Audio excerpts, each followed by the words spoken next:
Illustration by Meghan. WillisSam. Fox. Pamela Adlon's television alter ego on FX's Better Things is not like a regular mom. She's a cool mom. You know this because she dresses like Patti Smith, all steel-toed ranch boots and distressed canvas blazers, with a smudge of coal around her eyes. She sometimes calls her three daughters dude. One night, after a Joe Walsh concert, she comforts her 16-year-old daughter's friend, who has had a run-in with an ex-boyfriend. If it is any consolation, she counsels, I see people I blew all the time. You can either live with it, or not go out, or blow less people. Sam's daughter Max Mikey Madison is mortified. To be the progeny of the cool mom is both a blessing and a curse. It brings the freedom to wear a crop top to a church service as Max does, but it can prevent your adolescent transgressions from playing out with the operatic drama you desire. In the first episode of Better Things' new season, Max has tried to shock her mother by dating a 36-year-old man named Arturo. They meet when he is dating Sam's friend Macy, but he soon switches his attentions, promising Max he will take her to the running of the bulls. He doesn't. The pair show up to a party at Sam's large, Spanish-style bungalow.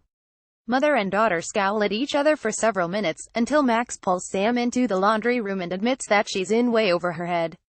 Sam duly sees off the unwanted suitor, threatening to call the police. For Sam, who is a single mother of three daughters, navigating the balance between control and protection is both a daily practice and a survival tactic. Push them and they pull away, but fail to protect them and everyone loses. Better Things is, above all, a very funny show about motherhood and the mundane, the snarl of tedium and tenderness that fills the waking hours of a parent's life. If this mood board displays shades of Louis, another half-hour comedy on FX, it's because Louis C.K. is one of the show's executive producers and co-creators. Adlon and C.K., longtime friends, began collaborating on HBO's Lucky Louie, where she played his wife, and continued to work together on Louis, where she played Louis's friend and unrequited love interest Pamela. When Adlon decided to make a show of her own, she chose, like C.K., to begin at home, mining her own life for material and then building out a fictional world on top of her own experience. Like Sam, Adlon is a single mother raising three daughters alone while carving out a life in show business. Her most notable role, prior to Louis, was the voice of 12-year-old Bobby on King of the Hill. Better Things isn't completely autobiographical. Adlon's real family serves as more of a writing prompt than documentary subject. The show falls more into the category of autofiction and note her playing a version of herself run through a funhouse mirror. Autofictional sitcoms have been floating around since The Dick Van Dyke Show, but the genre has become truly dominant in prestige comedy over the past decade. There are the shows starring men who play bizarro versions of themselves: Louis, Aziz Ansari's Master of None, and Larry David's Curb Your Enthusiasm. And then there is Insecure, Issa Rae's crackling HBO comedy, which grew out of her semi-autobiographical web series. Awkward black girl British playwright Michaela Coel's Chewing Gum, Tig Notaro's One Mississippi, and comedian Rachel Bloom's Crazy Ex-Girlfriend. Families and love interests drift in and out of these shows, but ultimately they aim to say something hyper-specific about their creators: what it is like to be a comedian, a young black woman in Los Angeles, a child of immigrants, or in Larry David's case, a hapless narcissist. Adlon's show traffics in the same specificity, but because it puts five women, Sam, her three daughters, and her mother, Phyllis, at the heart of the narrative, its universe feels both more complex and far less claustrophobic. It is less Louis and more like the work of Jenji Kohan or Jill Soloway, who with Orange is the New Black, Transparent, and I Love Dick have embraced a broad spectrum of female experiences and ages. Better Things is grounded in the minutiae of family life.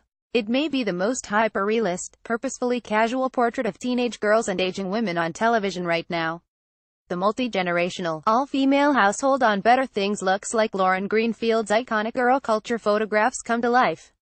We see Max lazing around the den of the bungalow like a pampered cat, scrolling through Snapchat when asked to help carry a suitcase. We see her, with a pert hair flip, tell her mother to stay out of her life, only to turn into a puddle of anguish when she is gripped by insecurities. We see Phyllis Celia Emery, whose entitlement runs from charmingly batty to totally exasperating, pestering Sam to buy her a lavender suit at the hardware store, even though both women know that the hardware store will carry no such thing. Phil, as Sam calls her, gets her own dedicated episode in the second season. After she is found trying to steal a priceless ancient artifact from the museum where she docents, Phil flees the property but cannot locate her car. Feeling embarrassed and out of control, she decides to leap into a manhole to cause an injury.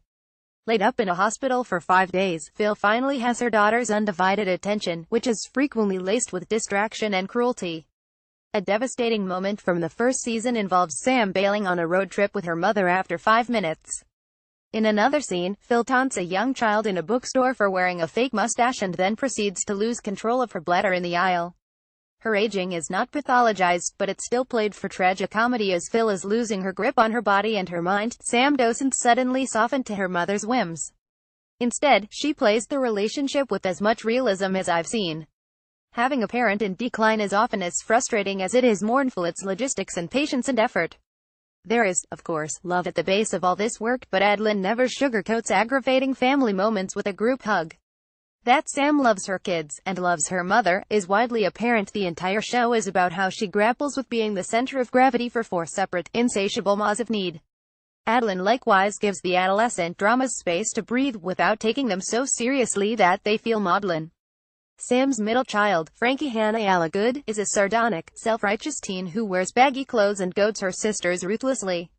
When Frankie is sent home from school in the first season for using the boys' bathroom, she tells Sam that it's not because she wants to be a boy, but because she was disgusted by the behavior in the girls' bathroom, where one classmate stuck her finger up her pussy. In Season 2, Adlon doesn't dwell on Frankie's gender identity as a major plot point, just as a teenager living in a bohemian Los Angeles enclave in 2017 likely wouldn't. Frankie's life doesn't turn into a very special episode due to one unjust school punishment, but rather continues apace, with micro-dramas that have nothing to do with how she wears her hair.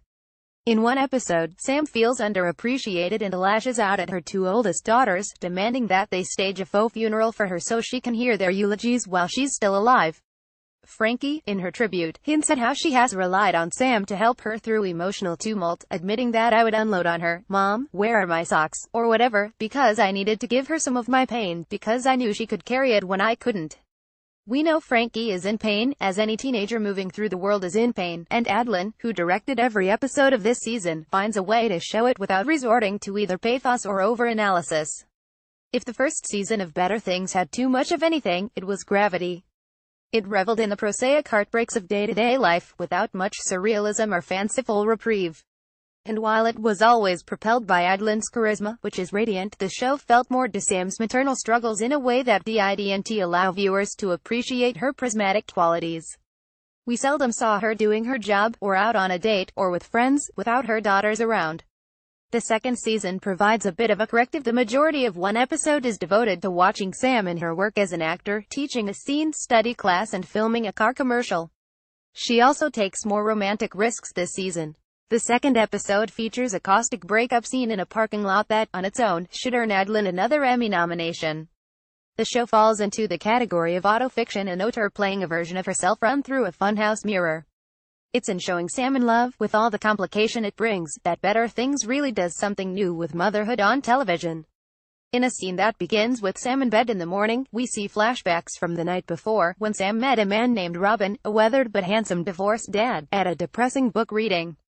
As Sam stares at the ceiling, we see a replay of their night together, including a walk under street lamps and getting a drink. This all appears like a montage from a rom-com, even as, back in reality, Sam's 2 oldest daughters start to paw at her feet for attention.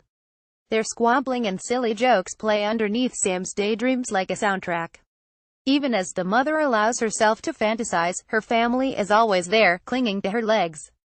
The scene is beautiful, almost meditative. Adlon allows us to conceive of a world in which a single mom isn't torn between her romantic desires and her mothering responsibilities. She finds a way to reconcile these parts of herself, conveying all the ways in which most of the people she meets are trying and often failing to reach the same balance. Everyone in Better Things is a little bit damaged, which means that the mother is not the only frazzled mess on screen. In granting all her characters of brokenness, Adlon breaks open the stereotype of a working mother and shows her in full relief. Rachel Syme is the television critic for The New Republic. She is currently working on her first book, about a love affair in Hollywood in the 1930s, at WillisSam Mora magazine. Culture, TV, Better Things, Louis, Chewing Gum, Curb Your Enthusiasm, Orange is the New Black, I Love Dick, Pamela Adlon, Louis C.K., Parenting, Mothers, Review, November 2017.